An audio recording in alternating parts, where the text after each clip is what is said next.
നമസ്കാരം. അങ്ങനെ അപ്സരയും ജാസ്മിനും തമ്മിലുള്ള അടി ഇപ്പോ നമ്മുടെ ലൈവിൽ കഴിഞ്ഞു എന്നാ തോന്നുന്നത്. ഇനി അതിന്റെ ഇടയിൽ വലിയ ഒരു ഫിസിക്കൽ അസാൾട്ട് ഒന്നും നടന്നിട്ടില്ല, പ്രോപ്പർട്ടി ഡാമേജും ചെയ്തില്ല. അങ്ങോട്ടും ഇങ്ങോട്ടും നല്ല രീതിയിൽ ഒരു ഫൈറ്റ് അല്ലെങ്കിൽ ഒരു വാക്ക് തർക്കം അവിടെ ഉണ്ടായിട്ടുണ്ട്. അതിനുശേഷം അവരിപ്പോ അവിടുത്തെ ടാസ്കിന് വേണ്ടിയിട്ട് ലിവിംഗ് ഏരിയയിലേക്ക് വിളിച്ചിട്ടുണ്ട്. അതിനെക്കുറിച്ച് നടന്നുകൊണ്ടിരിക്കുക, അതെന്തോ ആയിക്കോട്ടെ. അപ്പൊ ഇവിടുത്തെ അടിയുടെ കേസ് എന്താണ് സംഭവം, ആരുടെ ഭാഗത്താണ് തെറ്റ് എന്നുള്ളതിനെ കുറിച്ചൊക്കെ സംസാരിക്കാം. അപ്പോൾ ഇവിടെ സത്യം പറഞ്ഞാൽ ഇവിടെ അടിയും നടന്നിട്ടില്ല, ഇനി നടക്കുമെങ്കിലേ ഉള്ളൂ. ഇനി ടാസ്കുമായി ബന്ധപ്പെട്ട് വീണ്ടും അടുത്ത അടി പൊട്ടുമെന്ന് അറിയത്തില്ല. അപ്പോ ഇവിടെ സംഭവം വന്നല്ലോ, ഇവിടെ ആരുടെ ഭാഗത്ത് തെറ്റ് കഴിഞ്ഞാൽ നോക്കിക്കഴിഞ്ഞു കഴിഞ്ഞാൽ ഇവിടെ ജാസ്മിന്റെ ഭാഗത്താണ് തെറ്റ് ഞാൻ കാണുന്നത്. ആ കേൾക്കുന്ന മുമ്പ് വന്ന ഇങ്ങനെ കുണക്കേണ്ട ലൈവ് ഞാൻ പൂർണ്ണമായിട്ട് കണ്ടത് കൊണ്ടാണ് ഞാൻ ഈ പറയുന്നത്. അതായത് ജാസ്മിൻ ഇവിടെ അപ്സരയെ നുണ പറയുന്നു എന്നൊരു സംഭവം അവിടെ പറഞ്ഞിട്ടുണ്ട്. അതിനുള്ള ഇതിന്റെ കാരണം ഇവിടെ മെയിനായിട്ട് ഇവിടെ തർക്കത്തിനുള്ള കാരണം, അതായത് ഇവിടെ അപ്സരയുടെ കേസ് വരുമ്പോൾ ഇവിടെ ആരും ഇടപെടുന്നില്ല എന്നുള്ളതിനെ ചൊല്ലിയാണ് ഇവിടെ തർക്കം വരുന്നത്. അതായത് ആദ്യം ജാസ്മിൻ അവിടെ നിന്ന് പറയുന്നുണ്ട്, ഞാൻ വീണ് കിടന്നപ്പോൾ നമ്മളെ വീണ് മറ്റേ കളം ടാസ്കിൽ കാല് പിടിച്ച് വലിച്ച് വീണപ്പോൾ എന്റെ അടുത്ത് ആരും വന്ന് ഇടപെട്ടില്ല, അതാണ് എന്റെ സങ്കടം എന്ന് ആര് പറയുന്നു? ജാസ്മിൻ പറയുന്നു. അതിന് മറുപടിയായിട്ട് അപ്സര പറയുന്നു, ഇവിടെ അങ്ങനെയാണ്, ഇവിടെ ആരെടുത്തും ആരും ഇടപെടാറില്ല, എനിക്ക് ഇതുപോലെ എന്തെങ്കിലും സംഭവങ്ങൾ വരും, ഇവിടെ ആരും ഇടപെടാറില്ല എന്ന് പറഞ്ഞു തുടങ്ങിയ അടിയാണ്. മനസ്സിലായോ? എന്ന് പറഞ്ഞ് അങ്ങോട്ടും ഇങ്ങോട്ടും ഈ അപ്സര പലപ്പോഴായിട്ട് പറഞ്ഞിട്ടുണ്ട്, ഞാൻ എന്തെങ്കിലും പ്രശ്നത്തിൽ വരുമ്പോൾ എന്നെ പിടിച്ചു മാറ്റാനോ അല്ലെ എന്റെ കൂടെ നിൽക്കാനോ ആരും ഇല്ല എന്ന് അപ്സര കുറെ ആൾക്കാരത്ത് പറഞ്ഞു. അതുപോലെ തന്നെ ജാസ്മിനും പറഞ്ഞിട്ടുണ്ട്. മനസ്സിലായോ? ജാസ്മിനും ഇതുപോലെ പലവട്ടം പറഞ്ഞിട്ടുണ്ട്. ഇങ്ങനെ പറഞ്ഞ് തർക്കം മൂർച്ഛിച്ച് അവസാനം ജാസ്മിൻ ഒരു കാര്യം, ഇതിന്റെ തുടക്കമിട്ടത് അപ്സരയാണ് എന്ന് പറയും. ഈ പ്രശ്നത്തിന് തുടക്കമിട്ടത് അപ്സരയാണ് പറഞ്ഞത്. അപ്സര പറയും, ഞാനല്ല പറയുന്നത്, നീയല്ലേ തുടക്കമിട്ടത്. അപ്പൊ ഉടനെ പിന്നീട് ജാസ്മിൻ പറയും, അയ്യോ ഇങ്ങനെ കള്ളം പറയൂ, എന്തിനിങ്ങനെ കള്ളം പറയുന്നത്, അപ്സരയല്ലേ ഇത് തുടക്കമിട്ടതെന്ന് ആര് പറയുന്നുണ്ട്? ഈ ജാസ്മിൻ പറയുന്നത്. അവിടെ അപ്സര കയറി പിടിക്കും. അപ്സര പറഞ്ഞു, അല്ല നീയാണ് തുടക്കമിട്ടത്, സത്യം പറഞ്ഞു കഴിഞ്ഞാൽ ഇവിടെ തുടക്കമിട്ടത് ജാസ്മിനാണ് അവിടെ നിന്ന് പറഞ്ഞത്. കാല് പിടിച്ച് വലിച്ച് നിലത്തിട്ടപ്പോൾ എന്റെ ഉടത്ത് ഇടപെടാൻ ആരും വന്നിട്ടില്ല. അതിന് മറുപടി ആയിക്കൊണ്ടാണ് അപ്സര അവിടെ പറയുന്നത്, അത് ഇവിടെ ഇങ്ങനെ തന്നെയാണ്, ഇവിടെ ആരും ആരെ ഭാഗത്തും ഇടപെടാറില്ല, ഞാനും ഈ പറയുന്ന ഋഷിയുമായിട്ടുള്ള സംഭവത്തിലും ആരും വന്ന് പിടിച്ചു മാറ്റാൻ വന്നിട്ടില്ല, അല്ലെ ആരും എന്റെ കൂടെ നിന്നില്ല എന്ന് പറയുമ്പോൾ ജാസ്മിൻ എന്നെ തിരിച്ചു ജാസ്മിൻ ആദ്യം സമ്മതിക്കുന്നില്ല. ഇല്ല എന്തിനിങ്ങനെ നുണ പറയുന്നു, ഇപ്പൊ ഇവിടെ ഇതിലോ പിന്നെ അഭിഷേക് ഉണ്ടായിരുന്നു, അവന്റെ അടുത്ത് അഭിഷേക് ഉണ്ട്, ഈ പറയുന്ന റസ്മിനുണ്ട്. അഭിഷേകിനോട് ചോദിക്കുന്നു, ഇവളെന്തോ ഇങ്ങനെ നുണ പറഞ്ഞു, ഇങ്ങനെ പറയില്ലേ, ഇത് കാണുന്നതല്ലേ എന്നൊക്കെ പറഞ്ഞ് ലാസ്റ്റ് അപ്സര പറഞ്ഞ് മനസ്സിലാക്കി കൊടുത്തു. പിന്നെയാണ് ഈ പറയുന്ന ജാസ്മിന് ഓർമ്മ വരുന്നത്, ഞാനാണ് ഇത് തുടക്കമിട്ടത് എന്നുള്ളത്. അപ്പം അങ്ങനെ ഇവള് കിടന്നുകൊണ്ട് പിന്നെ അതിനിടയ്ക്ക് അപ്സര പറയുന്നത്, ആരും ഇല്ലാന്ന് പറയുന്നത് ഇവിടെ കിടന്ന് അലറി വിളിച്ച് നടക്കുന്നത് ആരാണെന്ന് നമുക്കറിയാമെന്ന് അപ്സര ജാസ്മിനോട് പറയുന്നു. എന്നെ ഇവിടെ സഹായിക്കാൻ വേണ്ടിയിട്ട് ആരും ഇല്ല എന്ന് പറഞ്ഞ് അലറി വിളിച്ച് നടക്കുന്നത് ഇവിടെ ഇത് ജാസ്മിനെ കുറിച്ച് ജാസ്മിൻ അങ്ങനെ അലറി വിളിച്ച് നടന്നിട്ടുണ്ട്. അയ്യോ മറ്റേ ഗബ്രിയുമായിട്ടുള്ള സംഭവത്തിലൊക്കെ ആരുമില്ല എന്ന് പറഞ്ഞ് ജാസ്മിൻ പറഞ്ഞിട്ടുണ്ട്.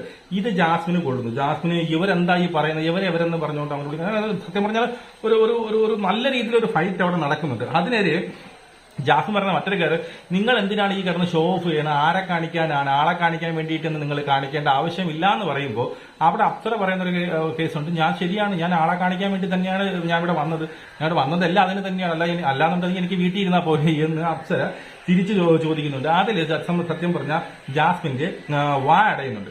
ഇങ്ങനെ പറഞ്ഞു വന്ന് ഈ അടി മൂർച്ഛിക്കാൻ കാരണം മറ്റൊന്നുമല്ല, അവിടെ ഈ പറയുന്ന റസ്മിൻ വരുന്നുണ്ട്. റസ്മിൻ വന്നിട്ട്, റസ്മിൻ അറിയാമല്ലോ അപ്സരയുടെ കൂടെ നിൽക്കും, ഈ പറയുന്ന ജാസ്മിന്റെ കൂടെ നിൽക്കും, ആരുടെ കൂടെ നിൽക്കുന്നത് റസ്മിൻ അറിഞ്ഞൂടാ. അപ്പൊ അവിടെ നിന്ന് ഈ പറയുന്ന അപ്സരയെ സപ്പോർട്ട് ചെയ്തുകൊണ്ട് അല്ലെങ്കിൽ ഒരു സംഭവം ചോദിക്കുമ്പോൾ അപ്സരയെ സപ്പോർട്ട് ചെയ്യുന്ന രീതിയിൽ റസ്മിന് സംസാരിക്കുമ്പോൾ അവിടെ ജാസ്മിൻ പറയുന്ന ഒരു വാക്കുണ്ട്, നീ കൂടുതൽ എന്റെ അടുത്ത് ഇങ്ങനെ പറഞ്ഞ ഞാനും ഇതുപോലെ എങ്ങനെയാണ് കാണിച്ചത്, അതായത് ഇവിടെ അപ്സര നിൽപ്പുണ്ട്, ഞാനും ഇതുപോലെ നിനക്ക് തിരിച്ചു തരും എന്ന് പറയുന്നു. ഇതുപോലെ തിരിച്ചു തരും എന്ന് പറയുമ്പോൾ അവിടെ അപ്സര ഏതുപോലെ തിരിച്ചു വരുമെന്ന് എന്ന് അപ്സര ചോദിക്കുന്നു. അപ്പം ജാസ്മിൻ പറയുന്നത്, ഇല്ല ഞാൻ നിങ്ങളെ കേസല്ല പറഞ്ഞത്, ഞാൻ റസ്മിനോടാണ് പറഞ്ഞത്. സത്യം പറഞ്ഞാൽ ഇവള് പറഞ്ഞത് ഇങ്ങനെയാണ്, നീ റസ്മിനോട് പറഞ്ഞു, നീയും ഇത് എന്റെ അടുത്ത് ഇങ്ങനെ പറഞ്ഞ ഞാൻ ഇതുപോലെ തിരിച്ചു വരുന്ന ഇവള് കൈ ഇങ്ങനെ കാണിക്കുന്നു, ഇതുപോലെ തിരിച്ചു. അതായത് അപ്സര പറഞ്ഞ കറക്റ്റാണ്. അതായത് അപ്സരയ്ക്ക് എങ്ങനെയാണ് ഇപ്പോൾ തിരിച്ചു കൊടുത്തുകൊണ്ടിരിക്കുന്നത് ആ രീതിയിൽ തിരിച്ചു തരും എന്നല്ലേ നീ ഉദ്ദേശിച്ചത്. അപ്പൊ നീ എന്ത് ചെയ്യും, നീ എന്ത് തരുമെന്നാണ് പറയുന്നത് പറഞ്ഞിട്ട് അപ്സര എന്ത് ചെയ്യുന്നുണ്ട്, അവരുടെ അടുത്ത് കയറി കയർക്കുന്നുണ്ട്. മനസ്സിലായി? അവിടെ ജാസ്മിൻ പറയുന്നത്, ഞാൻ അങ്ങനെ അല്ല പറഞ്ഞത്, ഞാൻ മറ്റൊരു രീതിയിലാണ് പറഞ്ഞത് എന്ന് ജാസ്മിൻ അവിടെ എന്താണ് പറയുന്നത്, അവിടെ കിടന്നുകൊണ്ട് മെഴുകുന്നുണ്ട് എന്നുള്ളതാണ്. ഇപ്പോ അതിനുശേഷം നുണ പറച്ചിൽ അപ്പൊ ഈ അപ്സരയെ നുണ പറയുന്ന അപ്സരയ്ക്ക് തൊട്ടും പിടിക്കുന്നില്ല, ഞാൻ എന്ത് നുണയാണ് ഇവിടെ പറഞ്ഞത് എന്നുള്ള രീതിയിൽ അപ്സര എപ്പോഴും ചോദിച്ചുകൊണ്ടിരിക്കുകയാണ്. അപ്പോഴാണെങ്കിൽ ഈ പറയുന്ന ജാസ്മിൻ പറയുന്നത്, ഇല്ല നിങ്ങൾ പല രീതിയിലുള്ള നുണ പറഞ്ഞത്, നിങ്ങളൊന്ന് ആലോചിച്ച് നോക്ക്. അപ്പൊ ഞാൻ ചോദിക്കാം, ജാസ്മിൻ ഇവിടെ ഏറ്റവും വലിയ ബിഗ് ബോസ് വീടിനകത്ത് ഏറ്റവും വലിയ നുണ പറഞ്ഞിട്ടുള്ള ഒരു വ്യക്തി ആരാണ്? ജാസ്മിനാണ്. ബിഗ് ബോസ് വീടിനകത്ത് ഇത്രയും കല്ല് വെച്ച നുണ പറഞ്ഞിട്ടുള്ള വ്യക്തി ജാസ്മിനാണ് അല്ലേ? അതായത് ജീവിതം കൊണ്ടുള്ള നുണയാണ്. ഇത് ഗെയിം ജയിക്കാൻ വേണ്ടിയിട്ടൊന്നും അല്ല, ഗെയിം ജയിക്കാനോ അല്ലെങ്കിൽ ഈ പോയിന്റ് കിട്ടാനുള്ള നുണ അല്ല എന്ന് പറയും. നീ തന്റെ പാർട്ട്ണറെ വരെ അവൻ എന്റെ ഒന്നുമല്ല, ഞാൻ കമ്മിറ്റഡ് അല്ല എന്നുള്ള ഇത്രയും വലിയൊരു നുണ പറഞ്ഞ് ഇവിടെ സർവൈവ് ചെയ്യുന്ന, അല്ലെങ്കിൽ ഇവിടെ വന്ന് ഒരാളുമായിട്ട് റിലേഷനിൽ ആവാൻ വേണ്ടിയിട്ട്, ഗബ്രിയുമായിട്ട് ഒരു ലവ് കോംബോ പിടിക്കാൻ വേണ്ടിയിട്ട്, അല്ലെങ്കിൽ ഒരു റിലേഷനിലാവാൻ വേണ്ടിയിട്ട് നീ ഏറ്റവും വലിയൊരു നുണ പച്ച കള്ളം വിളിച്ചു പറഞ്ഞ ഒരു മത്സരാർത്ഥി ജാസ്മിനാണ്. ആ ജാസ്മിന് മറ്റൊരാൾ നുണ പറയുന്നു എന്ന് പറഞ്ഞുകൊണ്ട് അവരുടെ അടുത്ത് കയർക്കേണ്ട ഒരു യോഗ്യതയുമില്ല. മനസ്സിലായോ? ഇമാതിരി നുണ ബിഗ് ബോസ് സീസണിൽ ഒരു മനുഷ്യരും പറഞ്ഞിട്ടില്ല. എനിക്ക് ഹിന്ദിയിൽ ഒന്നും പറഞ്ഞു കാണത്തില്ല ഇമാതിരി നുണ. അതായത് ഞാൻ കമ്മിറ്റഡ് അല്ല, അത് ജസ്റ്റ് ഒന്ന് വന്നതേ ഉള്ളൂ, അത് വന്ന് ഞാൻ പിന്നെ നോക്കാമെന്ന് പറഞ്ഞു വിട്ടിട്ടുള്ള നുണയില്ലേ, അതുപോലുള്ള കല്ല് വെച്ച നുണ ജാസ്മിനെ മറ്റാരും പറഞ്ഞിട്ടില്ല എന്നുള്ളതാണ്.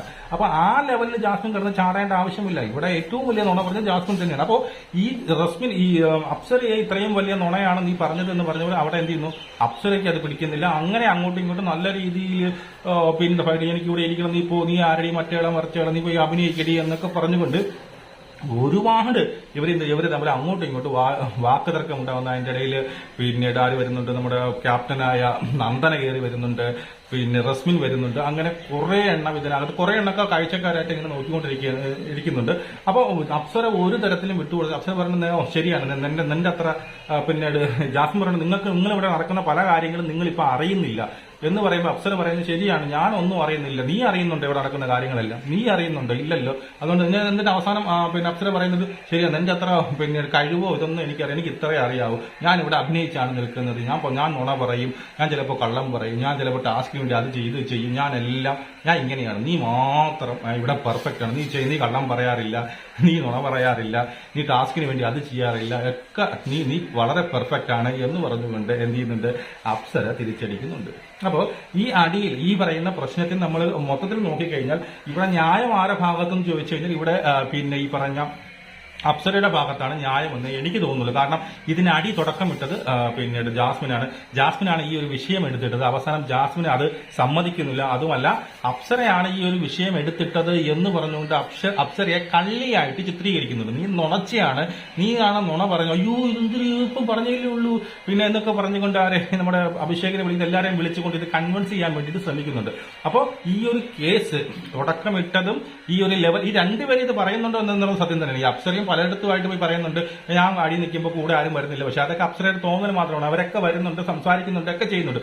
ജാസ്മിനും ഈ വിഷയം പറയുന്നുണ്ട്, ഞാൻ ഇവിടെ എന്തെങ്കിലും പ്രശ്നം നടക്കുമ്പോൾ ആരും വരുന്നില്ല, എടുക്കുന്നില്ല. ഈ ജാസ്മിൻ കരഞ്ഞുകൊണ്ട് എന്നെ പലവട്ടം പറഞ്ഞു എന്റെ കൂടെ നിൽക്കാൻ ആരുമില്ല എന്നൊക്കെ പറയുന്നത് രണ്ടുപേരും അങ്ങോട്ടും ഇങ്ങോട്ടും പറയുന്നു. പക്ഷെ ഇവിടെ അടിയുടെ തുടക്കം ഇട്ടത് അത് മറ്റാരുമല്ല, ജാസ്മിൻ. പക്ഷെ ജാസ്മിൻ അതൊരു നോർമലായിട്ട് പറഞ്ഞതാണെങ്കിൽ അത് പിന്നെ പറഞ്ഞ് അത് വലിയൊരു അടിയിലേക്ക് ഇരുന്നു. പിന്നെ അല്ലാതെ ഒരു ഫിസിക്കൽ അസാൾട്ടോ ഒരു പിന്നെ പ്രോപ്പർട്ടി ഡാമേജോ ഇതുവരെ നടന്നിട്ടില്ല. നമുക്ക് വീണ്ടും കാണാം. ശരി.